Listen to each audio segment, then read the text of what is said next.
भारतीय विदेश सचिव मिश्रीको नेपाल भेटवार्ता तीव्र, राष्ट्रपति प्रधानमन्त्रीदेखि कोलाई भेटेर के भने पूरै अपडेट आजको समाचारमा। भारतीय प्रधानमन्त्रीलाई ओलीले दिए नेपाल भ्रमणको निमन्त्रणा। देउवाला शेखर कोइरालाको प्रश्न, गठबन्धन प्रतिस्पर्धीसँग गरिरहेका छौँ, कहाँ पुगिएला 2 वर्ष संविधान संशोधन नहुने ठोकुवा। नेपाललाई हिन्दू राज्य बनाउन काङ्ग्रेसले नेतृत्व गर्नु केन्द्रीय सदस्य भीम पराजुलीको माग। स्थायी समिति बैठकमा विशेष महाधिवेशनबारे माओवादीभित्र 2 थरी मत। नेकपा र नेसपाबीच छिट्टै एकता हुने, दशैं तिहारपछि आन्दोलन चर्काउने तयारी। माओवादीको नयाँ नेतृत्वबारे जनार्दनले भने प्रचण्डले चाहेका व्यक्तिलाई हस्तान्तरण गरौँ। वर्षमानको प्रस्ताव, अध्यक्षले अविच्छिन्न 35 वर्ष नेतृत्व गर्नुभयो, अब मिल्दैन। तारागाउँको जग्गा अनियमितताबारे छानबिन गर्न सांसदहरूको माग। प्रतिफलमा बदल्ने गरी समाधानका योजना ल्याउन पर्यटन मन्त्रालयलाई निर्देशन। स्वास्थ्य बिमाको दायरा कम्तीमा 5 लाख बनाउने स्वास्थ्य मन्त्री प्रदीप पौडेलको तयारी। स्वास्थ्य क्षेत्र सुधार मन्त्री पौडेलको सार्वजनिक गरे आफ्ना कार्ययोजना। कस्ता छन् योजना, पुरै अपडेट आजको समाचारमा।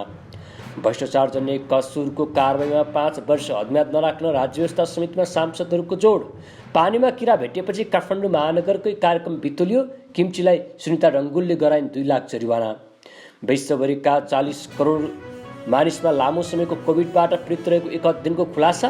पेरिस ओलम्पिकमा महिला म्याराथनमा सन्तोषी श्रेष्ठ 79औं स्थानमा लगायत समाचार हेर्न सक्नुहुनेछ। कुन ठाउँदेखि हेर्नुहुन्छ कृपया लेख्नुहोला। हाम्रो च्यानल सब्सक्राइब गर्नुभएको छैन भने कृपया च्यानल सब्सक्राइब गर्न नभुल्नुहोला। यो मेहनतका लागि 1 लाइक अवश्य गर्नुहोला। नेपाली काङ्ग्रेसका सभापति एवं पूर्व प्रधानमन्त्री शेरबहादुर देउवासँग नेपाल भ्रमणमा आएका भारतीय विदेश सचिव विक्रम मिश्रीले भेटवार्ता गरेका छन्। सभापति देउवाको निवास बुढानीलकण्ठमा भएको भेटवार्तामा उनीहरूबीच द्विपक्षीय आपसी हितका विषयमा छलफल भएको सभापति देउवाको सचिवालयले जनाएको छ। भेटमा नेपाल भारत सम्बन्ध र पारस्परिक हितकारी सहयोगलाई अगाडि बढाउने तथा थप सुदृढीकरण गर्ने विषयमा छलफल भएको थियो। भारतीय सचिव मिश्री परराष्ट्र मन्त्रालयका सचिव सेवा लम्सालको मैत्रीपूर्ण निमन्त्रणमा नेपालको 2 दिने औपचारिक भ्रमणका लागि काठमाडौँ आएका थिए। प्रधानमन्त्री केपी शर्मा ओलीले भारतीय प्रधानमन्त्री नरेन्द्र मोदीलाई नेपाल भ्रमणको निमन्त्रणा दिएका छन्। आइतबार दिउँसो शिष्टाचार भेटका क्रममा भारतीय विदेश सचिवसँग प्रधानमन्त्री ओलीले समकक्षी मोदीलाई नेपाल भ्रमणको निमन्त्रणा दिएका हुन्। भारतीय विदेश सचिवको भेटमा द्विपक्षीय र मित्रवत सम्बन्धलाई अझै मजबुत बनाउने बारेमा छलफल भएको छ। भेटमा परराष्ट्र मन्त्रालयका सचिव सेवा लम्साल लगायतको सहभागिता रहेको थियो। नेकपा माओवादी केन्द्रको स्थायी समिति बैठकमा नेताहरूले पार्टी नीति र नेतृत्वको विषयमा खुलेर बहस गरेका छन्। शुक्रबारदेखि पार्टी केन्द्रीय कार्यालय पेरिस डाँडामा जारी बैठकमा नेतृत्वको विकल्प, विचार, संश्लेषण, पार्टी निर्माण लगायत विषयमा नेताहरूले खुलेर बहस गरेका हुन्। शनिबार बसेको बैठकमा उपमहासचिव जनार्दन शर्माले पार्टीभित्रको समस्या, नेतृत्वको विकल्प र पार्टी निर्माणबारे लिखित प्रस्ताव नै पेश गरेका थिए। त्यस्तै अर्का उपमहासचिव वर्षमान पुलले पनि नीति र नेतृत्वको सम्बन्धमा खुलेर बहस गरेका थिए। आइतबार बसेको बैठकमा बोल्ने अधिकांश नेताले नीति र नेतृत्वको विषयमा सैद्धान्तिक बहस गरेको प्रवक्ता अग्नि सापकोटाले जानकारी दिएका छन्। नेकपा माओवादी केन्द्रका उपमहासचिव जनार्दन शर्माले मूल नेतृत्व नै जनार्दनले पार्टी फुटाउँदैछ भन्ने हल्ला फैलाएको आरोप लगाएका छन्। मूल नेतृत्वबाट यस प्रकारको गतिविधि हुनुको पछाडि केही प्रश्न रहेको उल्लेख गर्दै शर्माले नेतृत्व ती प्रश्नको उत्तर दिन नलागी ध्यान अर्कोतिर मोड्न लागि परेको जिकिर समेत गरेका छन्। नेकपा माओवादी केन्द्रको नयाँ नेतृत्वबारे जनार्दन शर्माले 3वटा प्रस्ताव अघि सारेका छन्। उनले नेतृत्व हस्तान्तरण, पुस्तान्तरण र महाधिवेशन मार्फत प्रत्यक्ष निर्वाचनबाट नयाँ नेतृत्व चयन गर्ने गरी 3 प्रस्ताव अघि सारेका छन्। पार्टीको जारी स्थायी समिति बैठकमा आफ्नो लिखित प्रस्तावमा शर्माले यस्तो बताएको एक नेताले बताएका छन्। ती नेताका अनुसार नेतृत्व हस्तान्तरणबारे शर्माको प्रस्तावमा भनिएको छ, अध्यक्ष मण्डलको हालसम्मको योगदानलाई स्थापित गर्न बाँकी समय उहाँको भूमिकालाई सुनिश्चित गर्न वैचारिक काम र सत्ताको नेतृत्व गर्ने जिम्मेवारसित साङ्गठनिक क्षेत्रको भूमिका उहाँले चाहेको व्यक्तिलाई हस्तान्तरण गर्ने लगायत प्रस्ताव गरेका छन्। तपाईँलाई जनार्दन शर्माको माओवादीमा यो प्रस्ताव कस्तो लाग्दैछ? कृपया आफ्नो विचार तलको कमेन्ट बक्समा कमेन्ट गर्न नभुल्नुहोला। नेपाली काङ्ग्रेसका नेता डाक्टर शेखर कोइरालाले अहिले राजनीतिमा लोकरिजाइ हाबी भएको भन्दै पार्टीलाई त्यसले क्षति पुर्याउन सक्ने बताएका छन्। उनले केन्द्रीय समितिको बैठकमा 10 बुँदे लिखित प्रस्ताव राख्दै यस्तो बताएका हुन्। अहिले राजनीतिमा लोकरिजाइ हाबी भएको छ। हाम्रो पार्टी पनि लोकरिजाइबाट अछुतो छैन। काङ्ग्रेस पार्टीको आफ्नो मौलिक आदर्श र सिद्धान्त छ, तर अहिले यसलाई बिर्सेर सामाजिक सञ्जाल र लोकरिजाइले पार्टीलाई डोर्याउन खोजेको जस्तो देखिन्छ। यसले कहाँ पार्टी पुग्छ बेलैमा सोचौँ।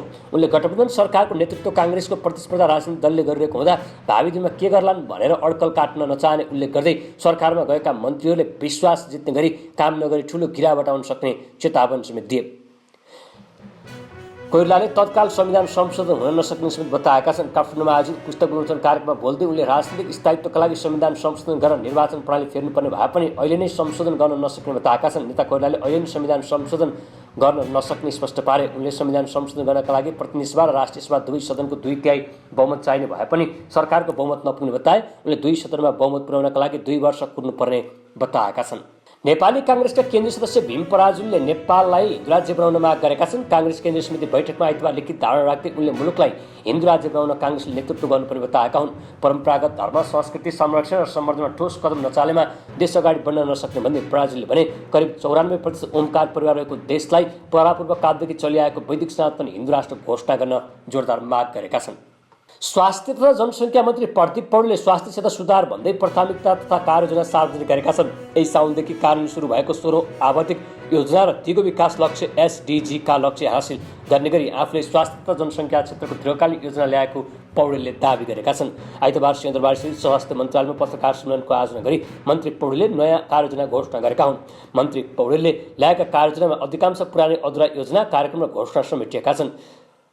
स्नायु रोग उपचार केन्द्र स्थापना जस्ता केही योजना र स्वास्थ्य बिमा कार्यक्रममा रकम दाएर 1 लाखबाट 5 लाख रुपियाँ पुर्याउने सुविधा विस्तारका कार्यक्रम उनले कार्ययोजनामा राखेका छन्। यससाथै प्रदेशमा मानव अङ्ग प्रत्यारोपण केन्द्र स्थापना, औषधिको मूल्य समायोजन र औषधि व्यवस्था विभागमा क्षमता शुद्धिकरण, प्रदेश तथा सङ्घ अन्तर्गतका अस्पतालमा जलन उपचार निःशुल्क व्यवस्था, वर्षको एकपटक खेलाडीको निःशुल्क स्वास्थ्य परीक्षण गर्ने लगायत योजना सार्वजनिक गरेका छन्। स्वास्थ्य मन्त्री प्रदीप पौडेलका यी कार्यक्रम तपाईँलाई कस्तो लागेको छ? कृपया आफ्नो विचार तलको कमेन्ट बक्समा कमेन्ट गर्न नभुल्नुहोला। सांसदहरूले देशको विकास बाधक मानिएको भ्रष्टाचार निर्मूल पार्न यस सम्बन्धी कसरमा संलग्नलाई हदैसम्मको सजायको व्यवस्था गर्न अत्यावश्यक भएमा जोड दिएका छन्। प्रतिनिधि सभा राज्य व्यवस्था तथा सुशासन समितिको बैठकमा भ्रष्टाचार निवारण ऐन 2059लाई संशोधन गर्न भनेको विधेयकमाथि संशोधन प्रस्ताव दर्ता गराएका सांसदहरूले भ्रष्टाचारजन्य कसुरको कारबाहीमा 5 वर्ष हदम्याद राख्न नहुने धारणा राखे। सांसद नारायण शर्माले भ्रष्टाचार अनियमिततामा संलग्न व्यक्तिलाई अनुसन्धान गरी कारबाही गर्न कुनै हदम्याद राख्न नहुनेमा जोड समेत दिएका छन्। पानीमा किरा भेटिएपछि अनामनगरमा रहेको किम्ची रेस्टुरेन्टलाई काठमाडौँ महानगरपालिकाले 2 लाख रुपियाँ जरिवाना गराएको छ। महानगरपालिकाकै कार्यक्रममा सिल गरेको पानीभित्र किरा फेला परेको शुक्रबार बिहान 9 बजी स्थानीय विवाद निरूपण विषयमा अन्तर्क्रिया कार्यक्रममा राखिएको थियो। कार्यक्रममा महानगरको अनुगमन समिति संयोजक समेत रहेकी उपमेयर सुनिता डङ्गोल उपस्थित थिइन्। कार्यक्रमकै बिचमा वडा नम्बर 11 को वडा सदस्य यसोमती परियाले सिल गरेको प्रशोधित पानीको बोतल गिलासमा खनाएर पिउन थाल्दा किरा चलल लागेको देखिन्। उनले सो बोतल उपमेयर डङ्गोललाई देखाइन्। डङ्गोल दूषित पानी बिक्री गर्नेलाई तत्काल कारबाही गर्न निर्देशन दिएर त्यहाँबाट हिँडेकी थिइन्। त्यसपछि किम्चीलाई आज 2 लाख रुपियाँ जरिवाना गराएको महानगरले जनाएको छ। तारागाउँ विकास समितिको जग्गा प्रकरणमा छानबिन गर्न सांसदहरूले माग गरेका छन्। सिंहदरबारमा बसेको प्रतिनिधि सभा अन्तर्गतको अन्तर्राष्ट्रिय सम्बन्ध र पर्यटन समितिको बैठकमा उनीहरूले नेपालको पर्यटन उद्योगको विकास गर्ने उद्देश्यले स्थापित तारागाउँ विकास समितिको जग्गा प्रकरणमा निकै अघिदेखि नै अनियमितता भएको हुन सक्ने भन्दै छानबिन गर्नुपर्ने माग गरेका छन्। तारागाउँ रेजेन्सी होटल लिमिटेडमा सरकारी समितिको तारागाउँ विकास समितिले लगानी गरे पनि प्रतिफल आउन नसकेको उनीहरूको भनाइ छ। अब अन्तर्राष्ट्रिय समाचार। विश्वभर 40 करोड जना मानिसले कोभिड-19 का कारण लामो समयसम्म स्वास्थ्य समस्या भोगिरहेको पाइएको छ। स्वास्थ्य सेवा काममा फर्कन नसक्ने बिरामीहरूको कारण हरेक वर्ष 10 खर्ब रुपियाँ बराबरको रकम नोक्सानी भइरहेको पनि देखिएको नेचर मेडिसिन जर्नलको रिपोर्टलाई उद्धृत गर्दै चिनिया सञ्चार संस्था सिन्हुवाले उल्लेख गरेको छ। यस्तै विश्वव्यापी रूपमा लगभग 6% वयस्कलाई लामो समयसम्म कोभिड-19 भइरहेको पनि खबरमा उल्लेख छ। अब खेल समाचार। पेरिस ओलम्पिक अन्तर्गत महिला म्याराथनमा नेपालकी सन्तोषी श्रेष्ठले 79औं स्थानमा रहँदै दौड पुरा गरेकी छिन्। प्रतिस्पर्धामा सन्तोषीले निर्धारित दूरी 2 घण्टा 55 मिनेट 6 सेकेन्डमा पुरा गरिन्। उनी युनिभर्सिटी कोटाबाट पेरिस ओलम्पिकमा छनौट भएका थिइन्। महिला म्याराथन नेदरल्यान्ड्सकी सिफान हसले 2 घण्टा 22 मिनेट 55 सेकेन्डमा दूरी पार गर्दै स्वर्ण पदक जितेकी छन्। यस्तै इथियोपियाकी इम टिम्स अशोकले रजत र केन्याकी हेलेन ओभिरले काँस्य पदक जितेकी थिइन्। पेरिस ओलम्पिकमा नेपालबाट सहभागी 6 जना खेलाडी ओलम्पिकमा सहभागी भएर स्वदेश फर्किसकेका छन्।